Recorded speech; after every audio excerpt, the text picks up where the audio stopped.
What's up, everybody, and welcome back to another episode of the Inside Lines podcast. I'm your host, Atoya Burleson. And I am Tia Avril. Coming up a bit later in the show, we'll be chatting with Daya Brown, founder of Elom Co, production company. We'll also be getting into our hot take this week, where we will be discussing Zion Williamson. But first, Tia, what's going on? Girl, what week is it? I know. Yes, and school's almost out, sis, and you know how that is. Look. So it's been a few weeks. It has been a few weeks. I'm like, life is life. Right. But to your point, today is our last day of school. And then we're traveling out of town for a basketball tournament. But you know, the moving around, the moving, the shaking, I'm just like, I'm exhausted, and the summer ain't even really started yet. How about you? What's going on with you guys? You know, same. Just getting ready for graduation. It's coming up. I am exactly a few days away, so I'm just staying in the moment. Staying in the moment. That's all I can say right now, y'all. Staying present. I don't want to cry on here. But yes, just getting prepared for everybody to come in town, and just getting ready to celebrate my oldest. So I'm excited about that. You went on a few trips. How were your trips?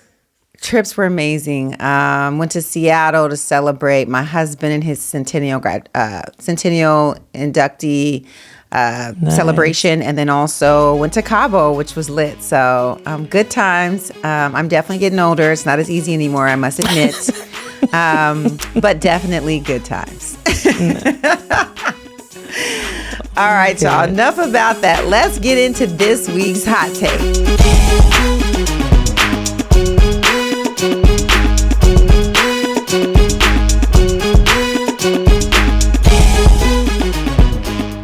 It is time for this week's hot take, Tia. What we got? Okay, this week, this hot take, it'll be a little light because there's been so much going on with this particular player, and it is still going as we speak.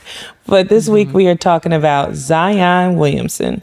So for those of you who are unfamiliar, he's a Pelicans player.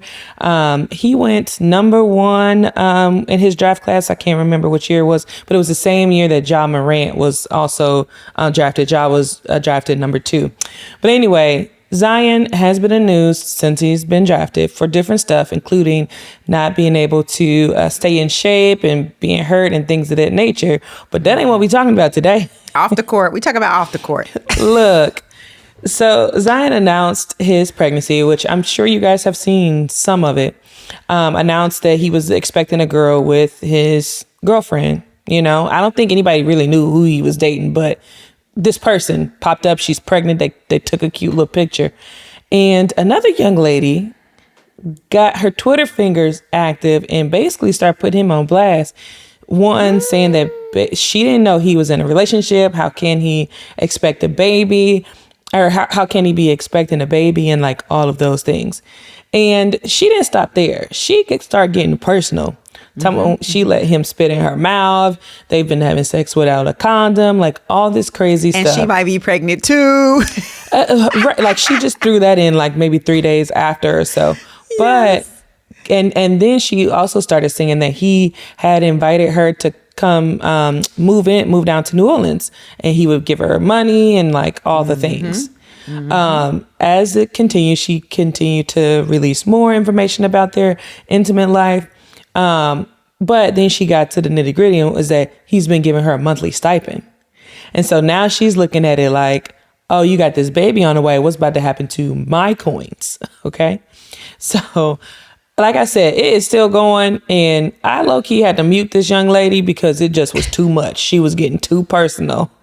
But of course, this comes off of us just talking about the whole Tim Anderson situation, where, like we said before, the person he cheated on his wife with also got happy on social media.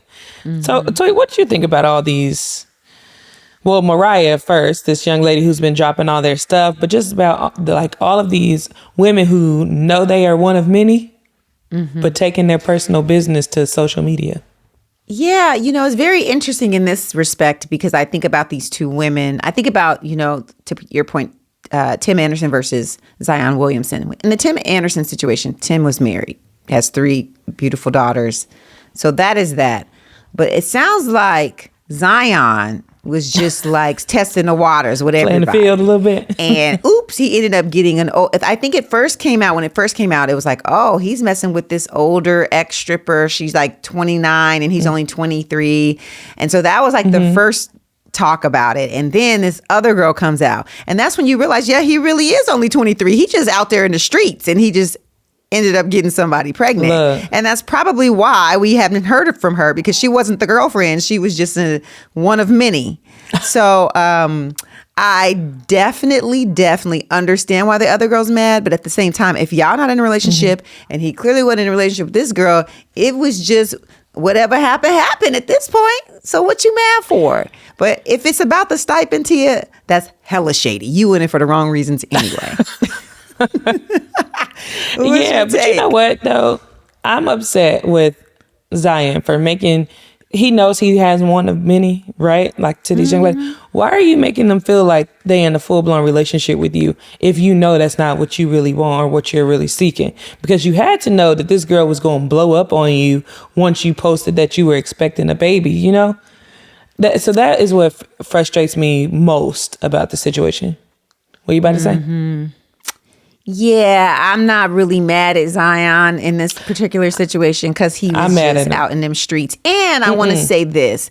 There's girls, and I have friends like this. I know people like this. There's crazy girls out there. So this may not necessarily be his fault. And the reason I can say that is I've seen it with my son and these young high school girls. And I'm like, sis, get it. We're not doing well, this is different because your son is not asking people to move to where he is actively playing.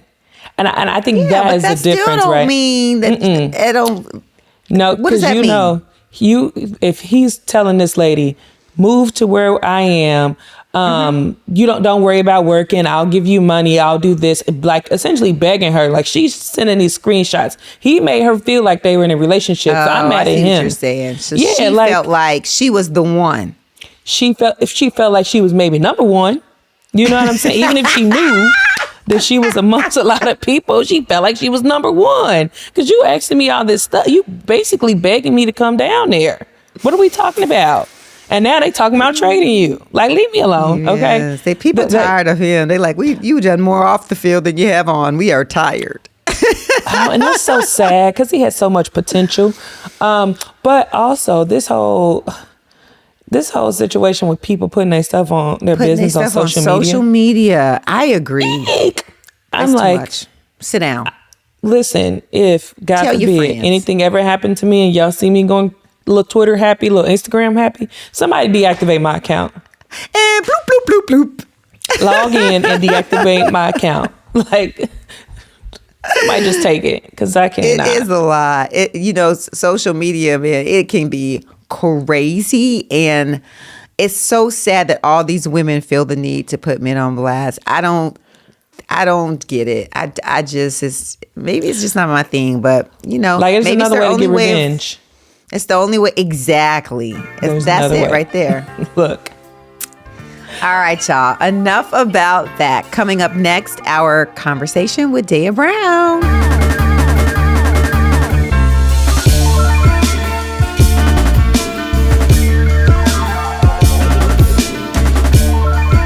On the show today, we have an amazing young lady who is a native of Atlanta, Georgia. She is currently a prominent senior who will be graduating really soon here with International Baccalaureate Honors. And she's also one of the top 25 scholars at Westlake High School.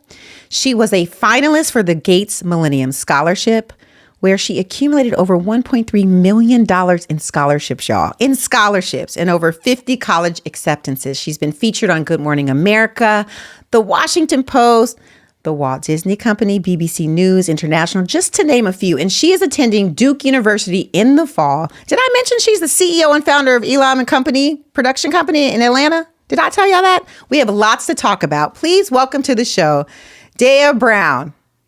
Thank you so much for having me. What an honor to be here with you guys today. Can we just say, girl, you done the most in a small amount of time. You should be so extremely proud of yourself. Mm-hmm. Yes, I am. I'm really trying to embrace the moment. Are you excited to graduate? Yes, I feel like I've always been skipping over the big moments in my life. However, this is one of those big moments that you just really have to sit in and really take in all of the feels, all of the emotions, spending time with the family before you cross over to adulthood. So it's really hitting me.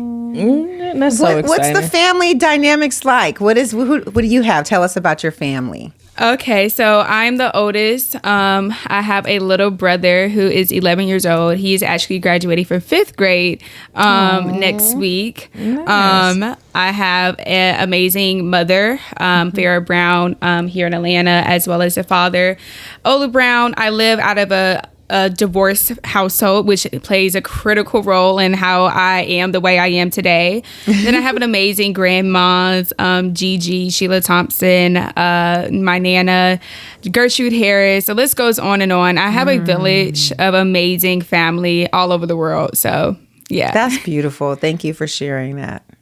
So you said coming from a divorced household played a huge role in who you are and what you've been able to do. Can you speak a little bit about that? Yeah, so I've grown up in a divorced household, and kind of my parents' divorce was a public thing here in Atlanta. So my parents my parents are the founders of a big church here in Atlanta, Georgia. And so as a pastor's kid and coming from a pastor's family, you think that you can't go through human things, right? And so I remember that feeling of understanding, what a divorce was. And I think I was always put in places where I had to grow up a little bit faster than the rest. Growing up in that atmosphere that I've grown up with, I was doing my homework alone, 3rd, 4th grade, 5th grade. Yes, I had parent support when needed, but I had to learn independency a little bit earlier, right? And then on top of that, just really sitting and understanding how business works. So since a baby, I've been sitting in church meetings, but these church meetings were just, what are we going to do for Easter? They were very deep dialogue discussions of how to build a community, how to build something of such magnitude. So when my parents got a divorce in 7th grade, it wasn't as if I was acting out. It wasn't one of those things. It was more of stepping into my emotional intelligence. And my emotional intelligence played a key role in my 7th through 8th grade year. So my parents got a divorce then. But I had to put on this, I would say, like the superhero effect, right? I had a brother who was like 3-4 years old during that time who didn't understand why he had 2 beds, right? And then I had to be that shoulder to cry on at times, and I didn't understand how to feel. I didn't understand emotion or like I blocked off the emotion to a certain extent. And then it was just a whole lot of things. Just trying like not to feel. Yeah, trying not to feel, right? And so, you find yourself, I found myself losing touch in God. And as a pastor's kid, you're like, how did you lose touch in God? Like, what's up? I stopped going to church for a good year or so, and it took a very traumatizing experience for me to return, right? So it was these many factors, right? And I think my parents' divorce really became the pain to my inspiration.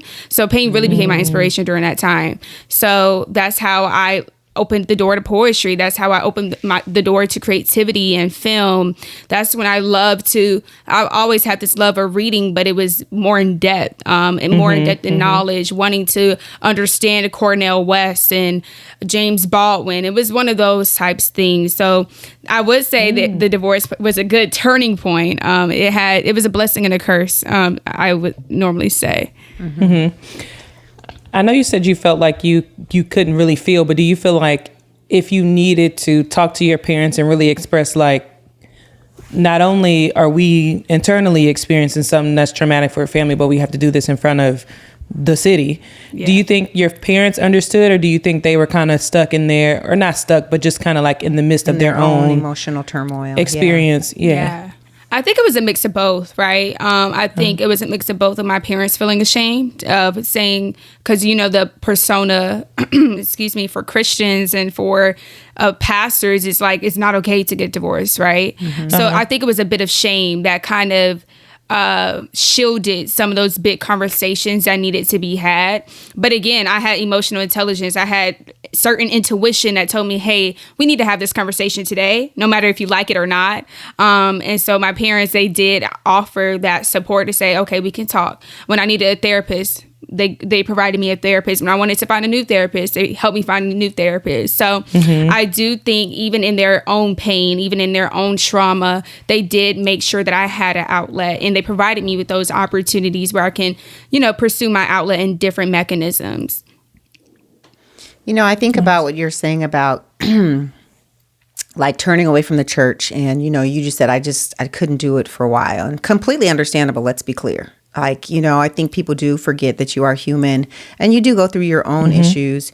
And you talked about, that moment where you decided to go back. What was that for you where you said, okay, I was away, I went through what I went through, and what was it that brought you back to God?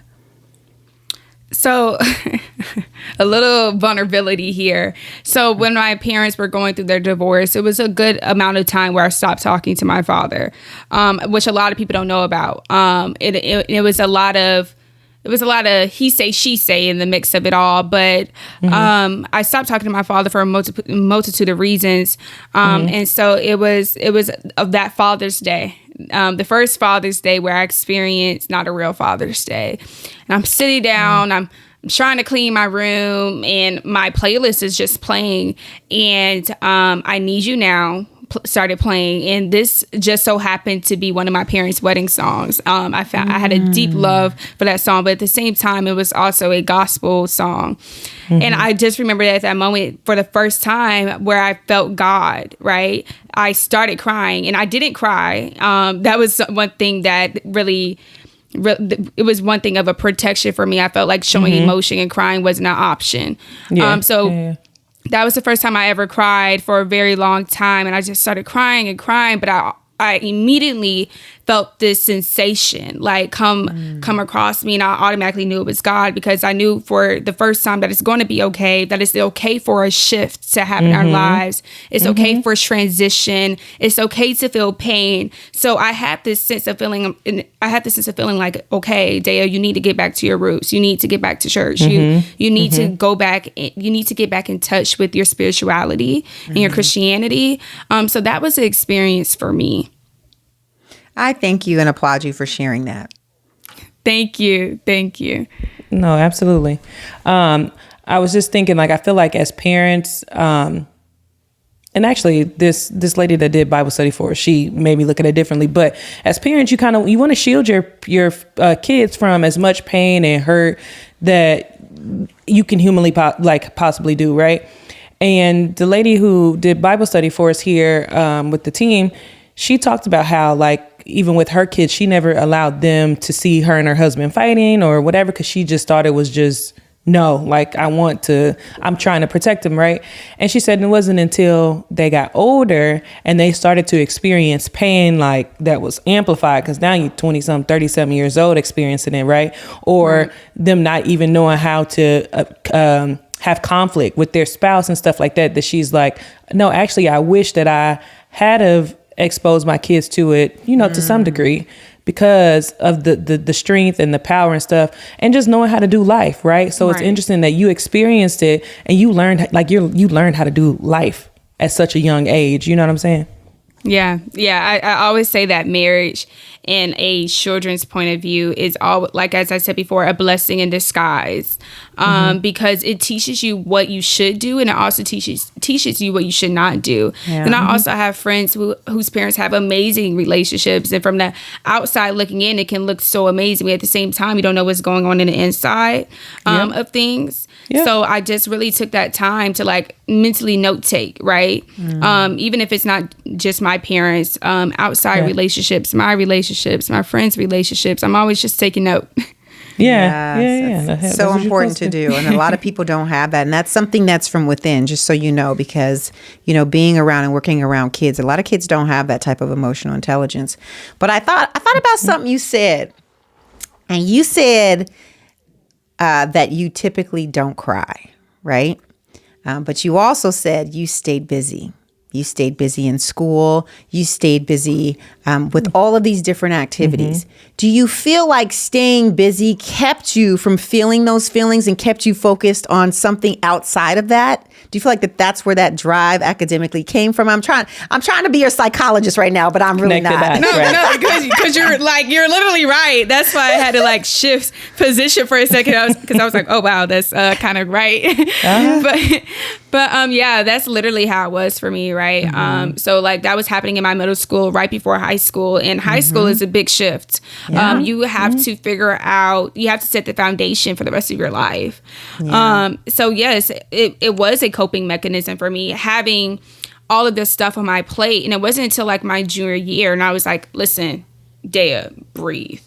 Like you need to breathe for a second. You have to time manage. And I found myself using this coping mechanism for different things. Let's say if I went through a breakup, I'm like, okay, that's fine. Let me go ahead and sign up for this program. Let me go ahead and do this, that, and third. Like, I think that's just something that Black women do, but we have to really stop. And we learn it at a young age. So for me, it did become a coping mechanism. And when I saw myself go through a big breakup, and then seeing it, like certain friendships break down piece by piece, I found myself like, Daya, you need to go to therapy. Let's go ahead and go back to a therapist. Let's go ahead and do some yoga. Let's go back to the why do I not feel like I'm talking to someone that's graduating high school? She's wise beyond her years. Listen, like even in middle school, they call me like Auntie Daya. Like they always call me like this 30-year-old lady in a 12-year-old's body. But I had to find different coping mechanisms. So it wasn't until much later in my high school experience where I had to learn balance, time management. And I figured out that sometimes I needed a team to help me guide me in that. So like my mother played a critical role. My assistant played a critical role in that. And it's okay to ask for help, I think, as well. Because I always found myself being scared to ask. But the moment when I started asking, blessings kept coming, and it just made it a little bit easier. So take the time to rest. Yeah, God gives you your village. He gives you your people that you need. Absolutely. Heavy on the village. Okay, so in the midst of this, because I know you said you started to find your way through being a creative. Tell us how you started this production company. Okay, so again, I always had this love for poetry. When I was younger, absolutely hated it. But 7th grade hit, my teacher, we had a whole poetry unit, and I fell in love with it. So I had this deep desire need for writing poetry.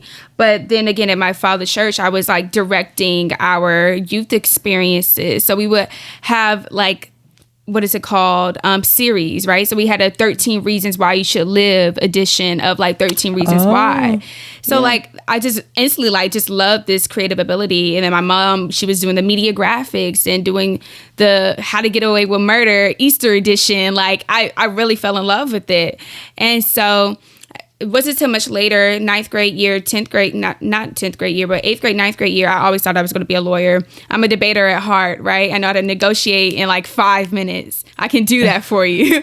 But I'm thinking I'm going to be an entertainment lawyer, but it wasn't until I had a spoken word event at my school, and this was the first time I ever publicly said poetry. Yes, I gave Easter speeches, but this was different. This was something real. It was the first time I publicly shared my feelings about my parents' divorce. And yes, did I hear something crazy about it? But at the end of the day, it was for me. But when I saw like the ending of that and seeing how people were happy, seeing how people were sad, seeing how words can literally impact your life, like till this day, I'm still hearing about that. And so that was a moment where I'm like, how can I create a career out of my passion?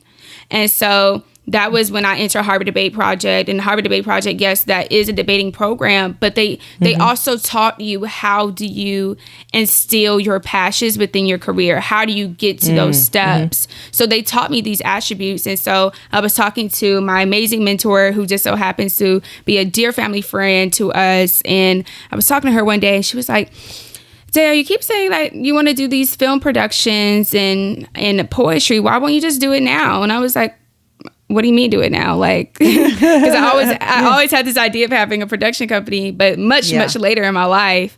Right. But she was like, do it now. Like, she was like, you already are filming videos. They're good. Why not bring other people into the team to teach them how it can be done, for you to learn, for other people to learn, and to step into their craft? And so that's what I did. I sat down, created Elom Co Productions. Elom is my middle name. So and I always love the ring to Tiffany and Co.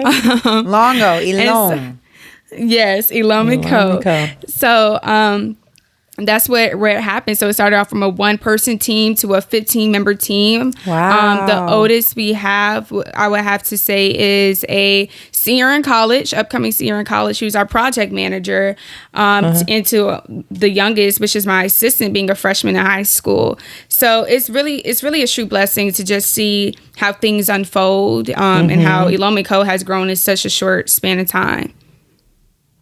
That's beautiful. It really is a young age to do all this and to have people speak into your lives to tell you, why are you waiting? Just do it. Yeah. I whoever she is, I applaud her for just kind of giving you that nudge and, giving you that courage to do that. So I want to talk about, let's rewind back. You did a lot of work in this company. You have award-winning, you basically were award-winning journalists, right? And you guys focused on many different things, right? So from like social injustice to politics to pieces that you wrote that were dedicated towards Black women. Why were these so near and dear to you? So that was during, a lot of the times during 2020, right? So during 2020, that's when I joined Vox ATL, which is a teen journalism company here in Atlanta, Georgia. Okay. And so, of course, you're sitting at home. Again, I always had this love for writing. I was always continuously writing. I actually started writing a book during quarantine. And so my friend, yes, soon to be coming out. Still in the process of that. But okay. My friend, we're gonna come back to that. Go ahead. We're gonna come back to that. But my friend, she sent me Vox ATL, and she was like, I did this before. I really think it would be great for you. And I filled out the application, went to the media cafe, and it was so much going on in the world. 2020, Black Lives Matter.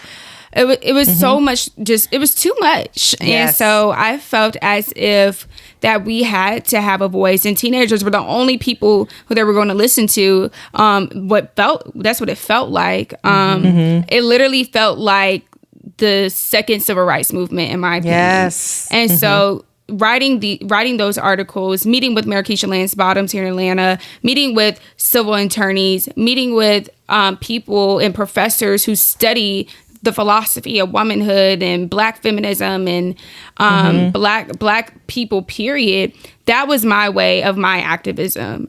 So that's why it was deep to me. Black women, first off, that's who I've grown with. They're literally the embodiment of my village. And then Black people, and during the time period, the 2020, I literally had friends go out, protest, and seeing that was just like this emotional, overwhelming experience, because you were in a world where you were scared about your health, but you were also in a world where you're scared about your life. So seeing that and crying sometimes and making sure that my friends were okay, that was my way of, and that was my inspiration of writing some of those pieces. That's beautiful, because it inspires a lot of people. I think about a lot of kids who never talked about those things. They didn't know how to talk about those things in school. They didn't know, talking about their Blackness was almost taboo in the sense.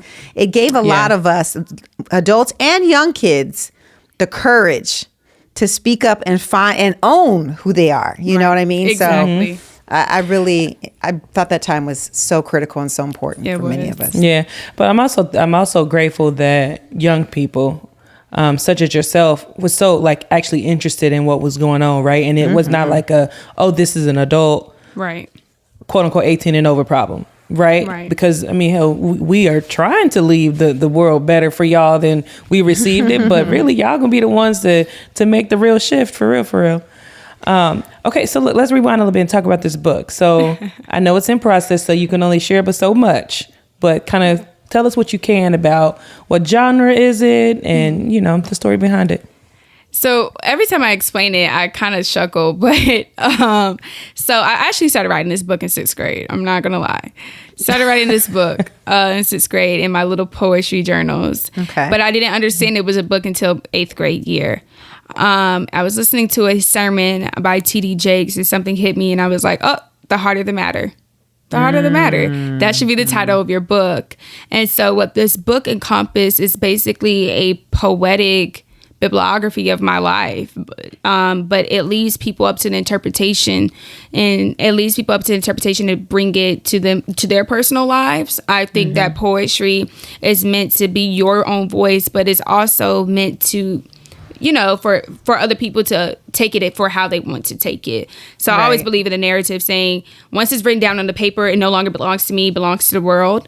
Right. So the heart of the matter, it focuses on 4 things. It focuses on the unknown aspects of life, right? And then it focuses on the trials and tribulations that I faced with my parents during such a rough time, which is the divorce. And then it talks about heartbreak. And I really focus on the heartbreak and love attributes of this, is because I think that people really skip over of this teen and young love when it really sets the foundation for the rest of your life. It's really the stepping ground of how you're going to see the next person that you date in college, right? Because if the dude you dated in high school, okay, how is this going to impact the person you date in college, and so forth? And so that's the pattern that I wanted to showcase. I wanted people to understand the raw vulnerability of all of the firsts and all of the wish I haves and have not. So that's what I wanted to experience. And then the healing from the heartbreak and the healing of self-love and stepping into that and what that means for a young Black woman. So that's really what the book catalyzes on. It's really just a poetic memoir. But yeah. That's beautiful. It really is, because for you to have, you know, you talk about your emotional intelligence. You talked about it earlier.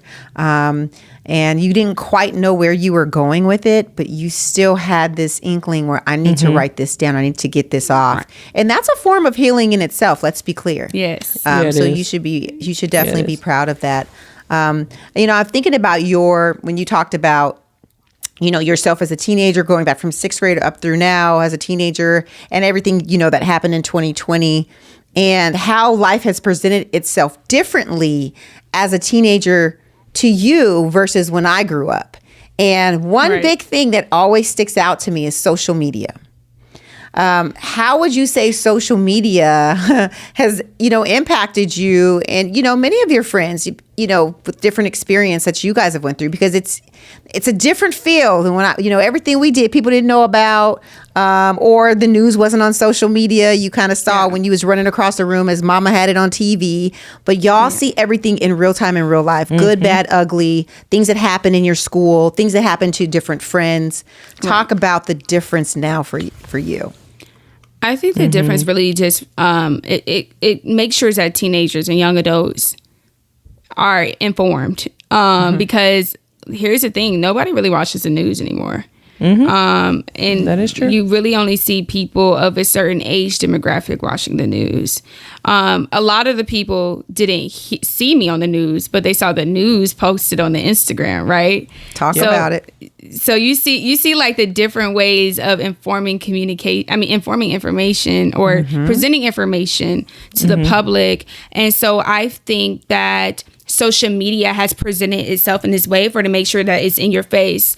So a lot of the people, I didn't know about the Atlanta shooting, right, that just took place 2 weeks ago until I looked on Instagram. It didn't pop up. I didn't look on the news. I went to the shade room. So it's like firsthand information. So well, I mean, it was Twitter before. It was Twitter. You see, but I don't know. Are y'all on Twitter? Go ahead.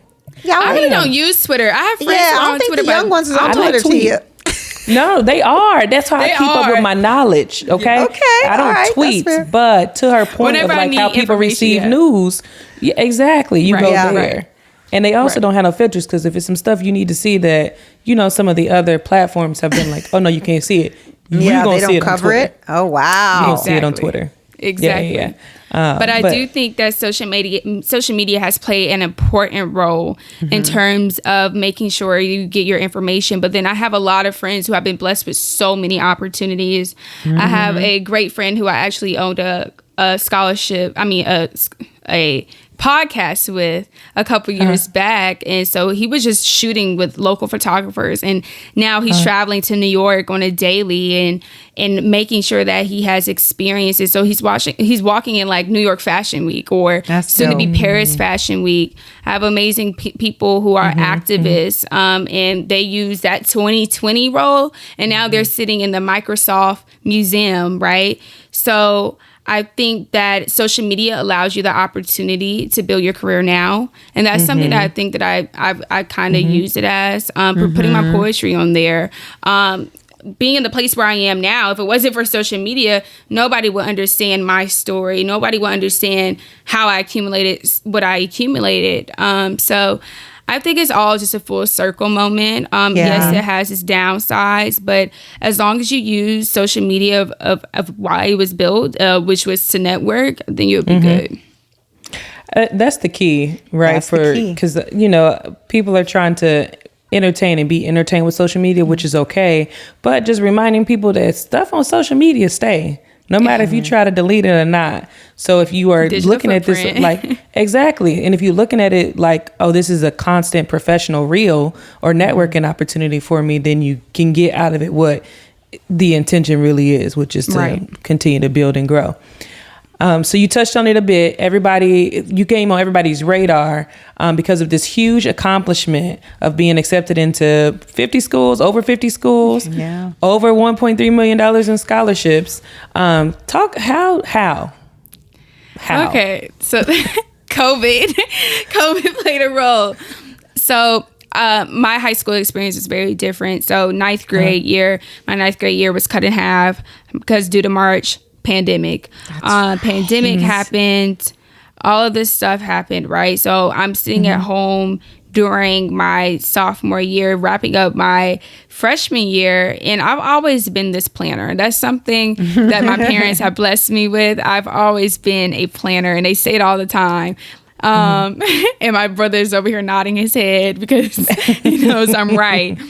But I just felt like very bored at home. Like it's so much that you could do. You could watch Netflix. I finished about 3 series, but I was still bored. I felt like I wasn't fulfilling my purpose, right? Yeah. So that's when, I had to really start planning. How do I create a career out of my passion? And that's when I went ahead and started Googling colleges, right? Because college is the first step. I'm sitting at home all day. Schoolwork is easy. So I'm finishing the schoolwork and I'm like, okay, let's go ahead and sit down and say, okay, what colleges offer what you're trying to study? Visual media studies? Cool. Mass communications? Cool. What study abroad programs are they having? So I'm studying every college to the core, from Ivy League to community colleges. So I originally had a list of like 100 schools, but that's too much. And so that was just like, I was like, that's not going to happen for me.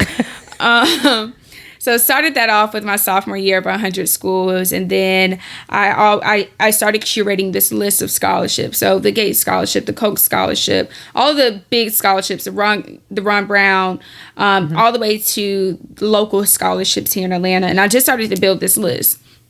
And so I kept that list sophomore year. Junior year, things started getting very hectic. Junior year is when things started getting real. And this is when we were stepping out of the pandemic. So I curated like my top 10 schools, including Harvard, Duke, USC, UCLA, NYU, all of the schools that you would think that you should study for journalism and visual media studies. Those are schools that I applied for. And so as soon as like they open up, the airports back again to its full potential, my father, who also played a key role in this experience, took me all the way to California. He was like, I know you want to go visit these schools. Let's go to California. I went to those schools, y'all. I was like, oh, nah, like. You was at underwhelmed? This point, I'm having a panic attack. What was wrong with him? What was wrong with him? Yeah. I'm not trying to shade the schools, but I think you know what's not right for you. You didn't say what schools. You just said I went to these schools. I went to certain schools in California, and I was just like, what is this? So I'm thinking I wanted to be in a big city for college. I'm a city girl. I'm from Atlanta. I'm like, let's go to LA. Let's do it. Visited the first school. I ended up leaving that thing like 30 minutes after I got there. I said, thank you. I've seen what I needed to see. The only black people that I saw was a football team visiting from Virginia. I really didn't get the detailed information that I needed. I didn't have that personal connection. Yeah. Went to the next school down the street. I was like, y'all can't tell me not one good experience. Like, y'all couldn't tell me not one good experience as a black individual going to these schools. Yeah. And I was always raised in a household where they didn't care if I went to a PWI or HBCU because I visited all of them. It was right in your backyard. Yeah, it was all about who's going to give you the money. That's what it came down for me. It wasn't about PWI or HBCU debate. It was about, hey, Dad, you don't want any student loans. So I went to that school, then I went to the other school, and I was like, this is bad for me. So at this point, I'm like I'm at the end of my junior year, thinking I have my whole college experience to the T. And so I then visit these 3 schools with my school. I'm like, I was already going through a very depressing time for some odd reason. And I was like, I really don't want to go on this trip. My mom was like, you're going on this Magnet trip. So on the Magnet trip, we visited 3 schools. We visited NCAT, Duke, and Howard. Howard was always on my list. I mean, it's Howard. Like, come on. Yep. Right. And so went to NCAT first, but they really didn't specialize in what I was studying. So I was like, great school, not for me. Duke, the moment I stepped on that campus, I was like, wow. Like, first of all, it looks like a modern day Hogwarts. 1. 2, that's just like the nerd in me speaking. Yeah. But 2, I was just like, I felt that immediate feeling. And it's something that you can't explain. It's something that you can't really describe. It was just that feeling of like, this is where I need to be. How am I going to get here? I was introduced by D9 people who gave us the tours. They gave us firsthand information of how it feels to be a black individual in a space that wasn't built for you. And so I immediately felt that sensation as I'm going through the black culture area, right? They have a whole building meant for black people. And I just found myself crying. And again, I'm not an emotional person. I'm like, Daya, why are you crying down here like this? I feel like you might be. You just been trying to suppress it. But it's okay. We won't talk about that. Go ahead. Yeah, we're not going to talk about it. When's your birthday? February 5th. I'm an Aquarius. Okay. Y'all really don't cry a lot. But go ahead. No, we're weird. We weird. Something crazy has to happen for us to cry. Yeah, it has to be something deep. Yes. So this was like a deep feeling. And my best friend, she was there with us. She was like, Dare, you're going to Duke. And I was like, yeah, I'm going to Duke. Guys, I'm going to Duke. Got on the bus. I made a whole announcement. Say, hey y'all.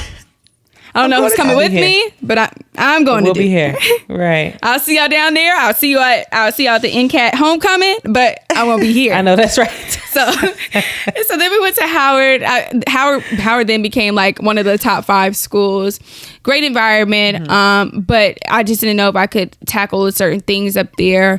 But I couldn't escape this feeling of Duke. I couldn't escape what I felt. I got home.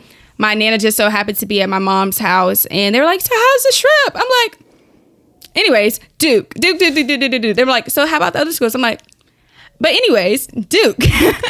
And so my parents have always put me in blessed situations. And so they introduced me with amazing black Duke alumni here in Atlanta who are doing multitude of great things. So one of amazing person I still talk to, she's a black alumni who also just happens to be one of the mayors here in Georgia. She gave me a personal experience of what Duke should be and how it's going to be. It wasn't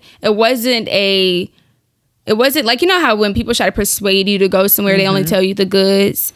I'm like, I need the pros and the cons. And that's what she gave me. She gave you a holistic experience. Yeah, a she snapshot. Exactly. And I was like, that's what I needed. I needed this raw, vulnerable conversation with somebody who experienced that. So after that, I kept meeting Duke alumni. I kept meeting amazing Duke students. And then I started meeting the deans and the certain people who worked there, professors. And I was like, okay, this is where I'm going to be. And so I think creating those network opportunities and feeling it from like a firsthand perspective. And it wasn't just black people where I talked to. I was talking to people of multiple, ethnicities, backgrounds and stuff, which was important to me because I wanted to be an environment where I felt, I'm making sure I'm understanding how people work. Because if I'm going to impact the world one day, how are you going to impact someone from a different background? That's what was important to me.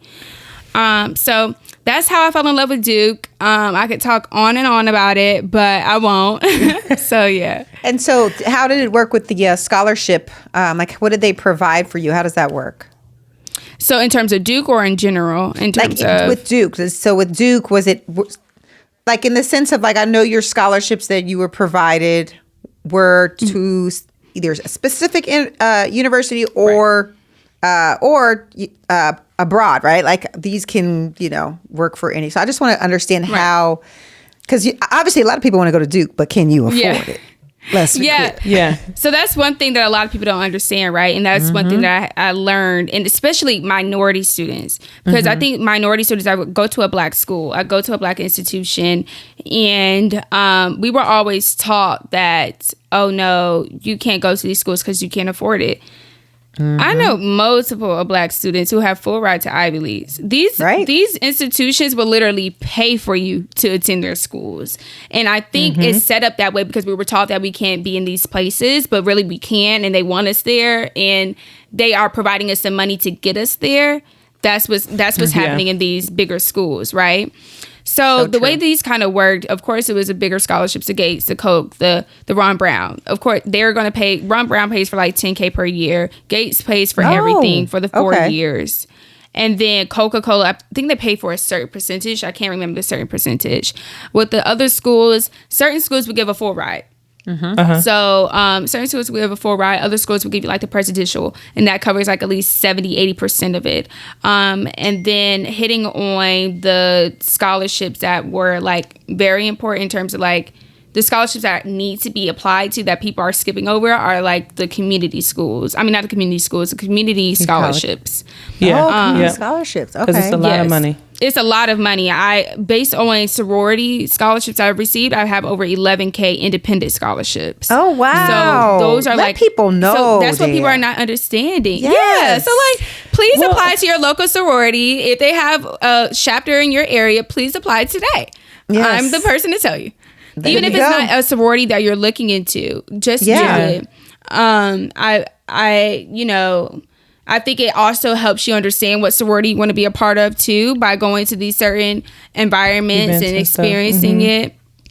But so I got a question. So what was your experience like applying for these scholarships? Like, was this common platform where you did a common application and maybe tweaked a few answers depending on, this scholarship has this one question kind of thing? Or did you have to go to multiple different platforms to find these scholarships? So, and I'm laughing again because people think I paid for it, and luckily in this day, that is a service. You don't have to pay for it anymore.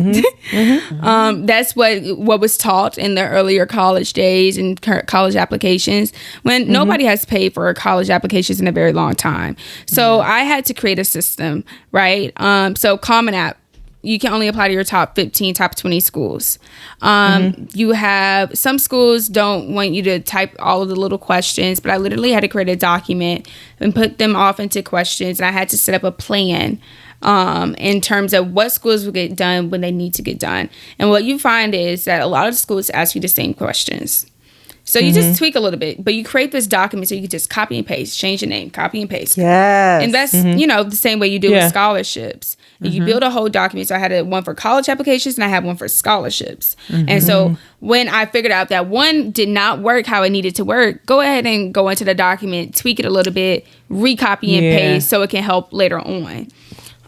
So that was a process. And then using Monday.com, that was my mom's and father's way of making sure that they stay updated and making sure that I stay committed to the process in terms of, they can see. That's like a task tracker or something? Yes. So they can see literally when I'm applying to the schools, when the recommenders sent it in, how much money I receive from the schools, what do I need to turn in? Because some schools ask you for your resume. Some people, it's specifically what I'm applying for. Some people, I had to send in an art supplement. So a lot of people ask for a variety of things. So keeping note of that is how we best got through the process. And so we only use Common Black, Common App, and it was like only 3 schools. With the California schools, you have to apply on a separate platform for all California schools. So I only used 3 during my process. So yeah. No, that's awesome. And I'm glad that you even explained the process, your application process in general, because number one, people are lazy, right? And it does take a level of being organized and just being dedicated to the process, because it helps in the long run. So you're not 37 still working on paying off your these student loans and stuff. Right. And that's where I knew I did not want to be. Listen. That part. Okay, so I have a question for you. I'm thinking about all these amazing accomplishments that you have. The list goes on, all the things that you've done. And, I applaud you for all of it. When you go back to, when you get older and you're in college and you look back and you think about all that you've done throughout your high school career, what is one of your most favorite moments? Oh, that's a hard question. Because I like them all. It's surprisingly, like, a lot of people do ask me this question, but I never say like the big things, right? I never say like getting into Duke. I never say, getting into a certain program. I think it's always those small moments, the small moments that make me like say, hey, this was a good experience. Yeah. Because I think these small moments are literally the foundation for the bigger moments. So absolutely. I appreciate like the friend group that I have, right? We're all blessed with amazing opportunities, and the curation of that friend group. I would not have been there. I would not have been in the placement that I am today without them, and the curation of this friend group that I have today. So that's a small moment. Simply going to football game, being a regular teenager. A lot of people think that I'm not a regular teenager, but I love to have fun. I live in Atlanta, y'all. I love to go out. I love to get dressed up and eat dinner with friends. That's just my cup of tea. So it's always the small moments for me. Yes, I do appreciate the big moments as well, because it's really setting my life up for how I've always dreamed it should be or wanted it to be. But I just really taken those small moments with like family and traveling and friends. That's beautiful. Yes, I love it. Well said. Okay, let's play a quick game. Okay.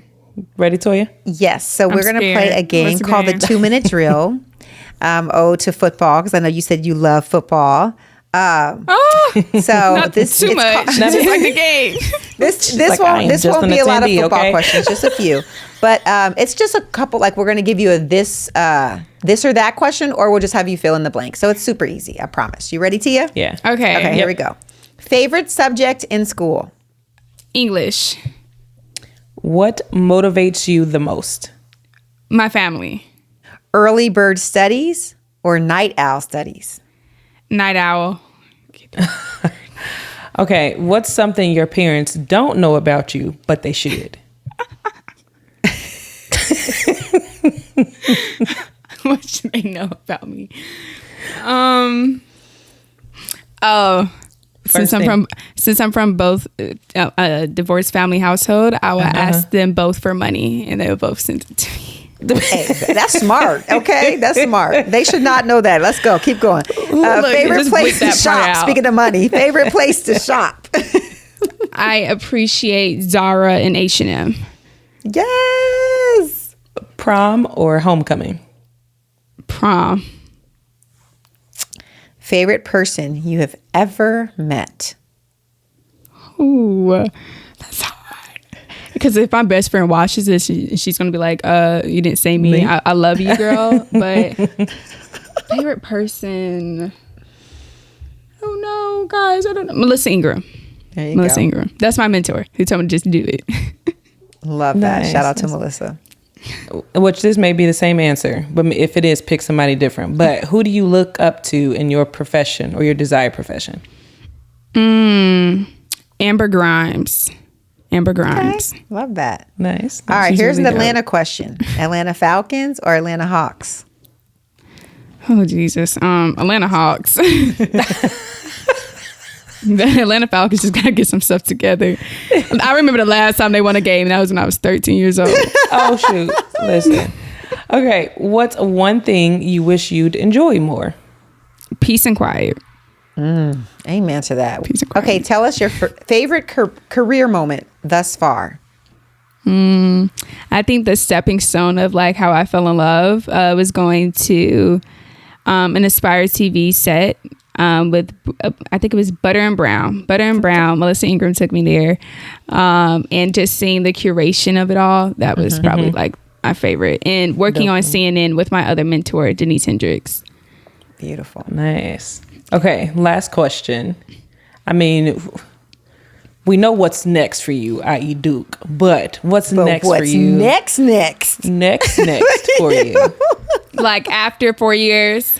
Yeah, because you think you still have this production company. You still have your hands in a lot of pots, right? So it don't have to be after 4 years. But when you think about, yes, I have Duke coming up next, but what are you looking forward to? Talked about the book. Yeah, you talked about the book. What else? What else you got coming next, or you see coming? I'm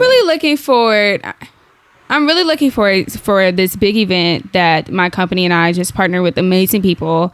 So we're having the Blueprint Weekend this summer, and it's like conference but not a conference, teen edition, and we partner with the Gathering Spot here in Atlanta, and as well as with amazing music production groups, film productions groups. So we're literally having a conference but not a conference for teenagers, just for them to experience what networking is, what the film industry looks like, what the corporate side of the film and creative industry looks like, entertainment, journalism, list goes on and on. I'm really looking forward to that. I'm honestly just really looking forward to what this new chapter has in store for me. I think this is a good way to close this chapter starting tomorrow at 6:00 p.m. It's just good. I don't know. I'm really excited. I'm really not trying to go in it with expectations. But yes, do I have dreams and aspirations? Absolutely. But I'm just really looking forward to what all Duke has to offer, what all internships I could possibly get that can land me a VP role in the next 10 years, because God, please. But come on, somebody claim hello, like I can't, y'all. If anybody's watching this, I'm here looking for a job in the next 10 years. But yeah, I'm really just happy about what's coming next. Well, I just want to say I'm so proud of you. You know, I have a teenage son who is graduating this year, going to college as well. Yay! And you know, it's a beautiful moment in y'all's life, and it's a life-altering and life-changing moment because you really step out truly in independence and become your own person. So I wish you nothing but the best. Yes, and if you want to, if you know, stick with this TV path, you ever have any questions, you know, you holler at me. I can holler at my husband. Maybe we can get something started. So, but until then, enjoy college. CBS moment. And CBS moments. That's right. So, but keep doing you, and we can't wait to keep following you, and hopefully do a follow-up one day. Yes, I'm really looking forward to it. This was an amazing conversation. I always love these one-on-one vulnerable conversations. I think that's just the best way to talk, especially for Black women nowadays. So I really love this space that you guys have curated. Yes, and hopefully some mamas can share this with their kids, because, girl, you inspirational. You hear me? Seriously. I'll tell my mama to send it to her group chat. Right? Look, tell them. So if people want to find you, how can they get a hold of you? Okay, so my Instagram, I don't use Twitter, but I have Instagram, I have Facebook. So Daya Brown on Facebook, Instagram at the Daya Brown, TheDaya, and Brown as in the color. There you can find my website. If you want to hear more about me, just click the link in the bio. You can see my YouTube, my LinkedIn, all of that. You can find me on LinkedIn as well. But yeah, that's how you can find me. Well, we will put it in the notes, y'all. Thank you so much, Daya, for joining us. Thank y'all for having me. I love the conversation today. That was so much fun with Miss Daya Brown. She is wise beyond her years, y'all.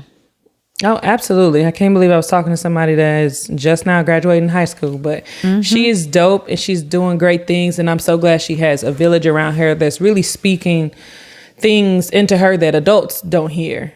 Until they 20, 30 years old. So for her to have the foundation of like, no, you can actually go out and do this. You don't have to wait until you're a certain age till you have, you know, certain things happen. But yes, thank you. Thanks for joining us, Daya. And thanks for being so vulnerable. Yes. All right, y'all. Well, that's our show. For the latest on the Inside Lines podcast, make sure to follow us at Inside Lines Podcast on both Instagram and Facebook. And be sure to listen online at insidelinespodcast.com and leave us a voicemail, speakpipe.com/insidelines. Until next time, leave it all out on the field. Thanks for listening, and we'll see you next time.